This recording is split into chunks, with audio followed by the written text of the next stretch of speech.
እስቲ ያስቡት፣ በየቀኑ ምግብ ለማዘዝ ወይም ፎቶ ለማንሳት የምንጠቀምበት ቴክኖሎጂ ለጦርነትም ይውላል። ዛሬ የምንገባው እኮ ወደዚያ ዓለም ነው።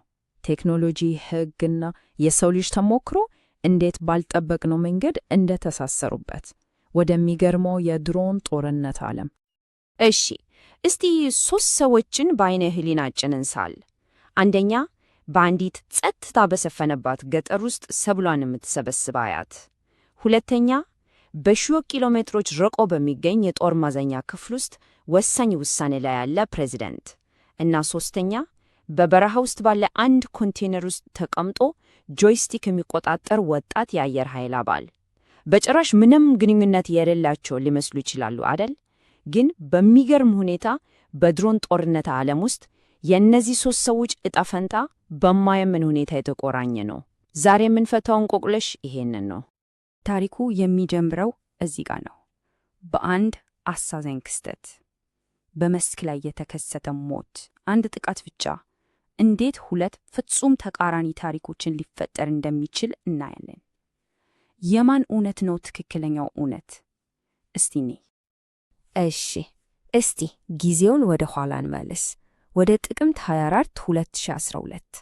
ቦታው ደግሞ ፓኪስታን ውስጥ ራቅ ባለች የሰሜን ዋዚሪስታን ግዛት ውስጥ የምትገኘው ጉንዲካላ የምትባል መንደር ናት። ያ ቀን እንደ ማንኛውም ቀን ተራ ይመስል ነበር።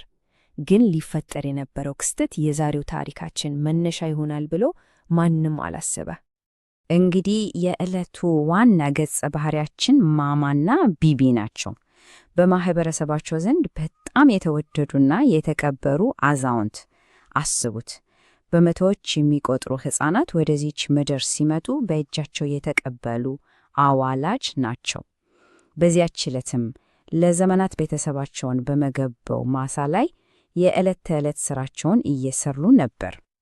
በዚሁ ቅጽበት በሌላኛው የዓለም ጫፍ ፕሬዝደንት ባራክ ኦባማ የተልእኮን ስኬት አበሰሩ። መሐሱድን አስወግደነዋል አሉ። ይቺ ቃል ናት እንግዲህ በመንግሥታዊ ዘገባና መሬት ላይ ባለው እውነታ መካከል ያለውን ልዩነት እንደ ሰማይና ምድር የምታረቀው። ታዲያ እንዴት እንደ ማማና ቢቢ ያሉ ንጹሐንን የገደለ ጥቃት እንዴት ሕጋዊ ተደርጎ ሊወሰድ ቻለ? ይሄ ጥያቄ ወደሚቀጥለው ክፍላችን ይወስደናል። የኃይል ጥቃት አወቃቀር።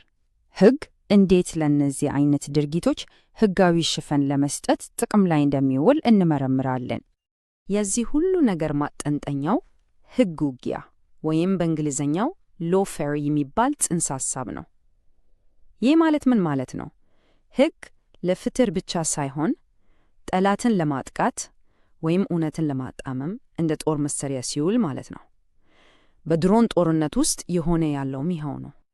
እዚህ ጋር ጉዳዩ 2 ገጽታ አለው። በአንድ በኩል መንግስታት ዓለም ተለውጧል፣ ጠላቶቻችን እንደ ድሮ ሀገር አይደሉም፣ ስለዚህ አዲስ የጦርነት ሕግ ያስፈልገናል ይላሉ። የሰብአዊ መብቶች ሕጎችም ከሀገራችን ድንበር ውጭ አይሰሩም ሲሉ ይከራከራሉ። በሌላ በኩል ደግሞ ያለ ፍርድ ሂደት ሰውን መግደል ዓለም አቀፍ ሕግን ይጥሳል። አንድ ሀገር ሌላ ሀገርን ከወረደ በኋላ ራሴን የተከላከልኩ ነው ማለት አይችልም የሚል ጠንካራ ክርክር አለ። ታዲያ ይህን በንድፈ ሐሳብ ደረጃ ያለውን ክርክር በተግባር እንዴት አዋሉት? መልሱ የፋታ ልዩ ሕጋዊ ሁኔታ በሚል ሽፋን ነው። ፋታ ወይም ፋታ በፓኪስታን ውስጥ የራሱ የሆነ ልዩ ሕግ ያለው አካባቢ ሲሆን አሁንም የጋራ ቅጣትን የሚፈቅዱ የቆዩ ሕጎች ነበሩበት እና መንግስታት ይህን ክፍተት በመጠቀም አካባቢው ሕግ አልባ ነው የሚል ስያሜ ሰጡት። በዚህም የአሜሪካ ድሮኖች ሕግን ለማስከበር እንዲገቡ መንገድ ተከፈተላቸው። እሺ፣ ሕጋዊ ሽፋን ተዘጋጀ። ቀጥሎ ይህን ሁሉ ወደ ተግባር የሚቀይረው ቴክኖሎጂ ያስፈልጋል። እናም ወደሚቀጥለው ክፍላችን እንደርሳለን። የማያርፍ ዓይን ወደ ተባለው የድሮን ቴክኖሎጂ። ድሮ እና ዘንድሮ ልዩነቱ በጣም ትልቅ ነው። በድሮ ጊዜ የግድያ ሰንሰለት የሚባለው ነገር በጣም ቀርፋፋ ነበር። አንድን ኢላማ ለይቶ ጥቃት ለመፈጸም ሳምንታት ሊወስድ ይችል ነበር።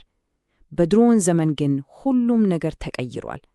በዓለም ዙሪያ የተበተኑ ኦፕሬተሮች፣ ተንታኞች እና አማካሪዎች በወረኝታ ጊዜ ተቀናጅተው በሚንቀሳቀስ ኢላማ ላይ በፍጥነት ውሳኔ ያስተላልፋሉ። ግን ማወቅ ያለብን ነገር ድሮን ሲባል ዝም ብሎ ካሜራ ብቻ አይደለም። ከዚህ እጅግ የላቀ ነው። የሰውነት ሙቀት ምልክቶችን፣ የእንቅስቃሴ ዘይቤዎችን፣ አልፎ ተርፎም የስልክ መረጃዎችን ወይም ሜታዳታን በአንድ ላይ በማሰባሰብ የአንድን ሰው ዲጂታል ምስል ይፈጠራል። ይሄ ደግሞ አንዳንዴ በአይን ከማየት የበለጠ ትክክል ነው ተብሎ ይታመናል። እና ይህኔ ነው እንግዲህ የቀድሞ የሲአይኤ ዲሬክተር ማይክል ሃይደን የተናገሩት ነገር ትርጉም የሚሰጠን። ምን አሉ? ሰዎችን የምንገድለው ሜታዳታን መሰረት በማድረግ ነው። በጣም አስደንጋጭ አባባል ነው።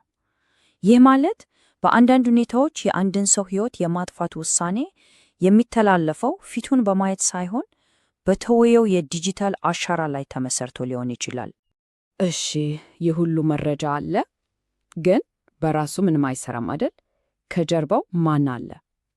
በሚቀጥለው ክፍላችን ከማሽኑ ጀርባ ወደሚገኙት ሰዎች፣ ወደ ክትትል ሰራተኞቹ እንሸጋገራለን። የድሮን ቡድን ልክ እንደ አንድ ኦርኬስትራ ነው። 3 ዋና ተጫዋቾች አሉት። አብራሪው ሁሉንም ነገር የሚመራው መሪ ነው። የሴንሰር ኦፕሬተሩ ደግሞ ካሜራውንና ሚሳይሉን የሚቆጣጠረው ዋናው ተዋናይ። የመረጃ አስተባባሪው ደግሞ ሁሉም በአንድነትና በተቀናጀ መልኩ እንዲሰሩ የሚያደርገው ሰው ነው። ታዲያ ይህ ሥራ በሰዎቹ ላይ ምን አይነት ተጽዕኖ አለው? እስቲ ይህን ቁጥር ብቻ ስሙት፣ 1626።